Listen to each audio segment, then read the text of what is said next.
888 Media. Kubeba abiria zaidi ya mmoja, awe anawajua awe hawajui, ni marufuku afisa usafirishaji yoyote kubeba abiria zaidi ya mmoja, na inapofika saa moja kutoka nje ya mji huko amebeba abiria zaidi ya mmoja, atakayebahatika kubainika tutamchukulia hatua. Ila tuwaombe wananchi, hivi vitu vinafanyika ni vya watoto wetu. Anauawa mtoto wetu, anayeua ni mtoto wetu, na hawa watu wanafanya hivi vitu tunawafahamu vizuri.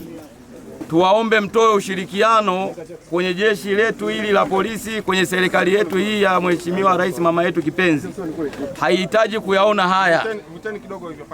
Tunawaomba mwe mnatoa ushirikiano kwa pamoja, kwa sababu hili jambo limetokea sio la leo. Leo siku ya tatu mtu hajaonekana, watu wamekaa kimya, na watu wengine tunasema tunaendelea kufanya nini?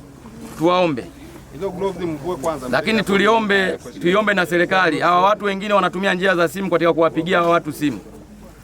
Hata kama wameondoka na simu zao, tujaribu kufuatilia simu zao zilifanya mawasiliano na wakina nani.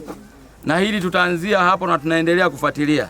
Kama kuna mawasiliano yote ya simu tutabaini.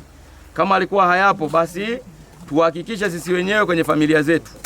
Lakini kuna vitu vinazalisha, kuna vilevi, mambo ya kutumia bangi 90% wanavutia pembeni ya miji. Kama una mtoto wako usikubaliane na hicho kitu. Mpeleke kwenye mikono ya serikali ili waweze kwenda kumuonya na kumcontrol ili aishi maisha mazuri. Kuna watu wanaocheza kamari, wanatoka mijini wanakuja kuchezea kamari mapolini. Wanaposhindana yanatokea mambo tena kama haya, alafu hawana uwezo wa kusema. Tuwaombe, kama una mtoto wako anacheza kamari basi muonye. Kama una mtoto wako anavuta bangi basi muonye. Kwenye vilevi vyovyote vya afisa usafirishaji tukikuta anatumia chochote tutamkamata. Kwa hiyo nitoe wito kwa wananchi, tuwaombe kutoa ushirikiano kwenye serikali yetu ili kutoa taarifa. 888 Media.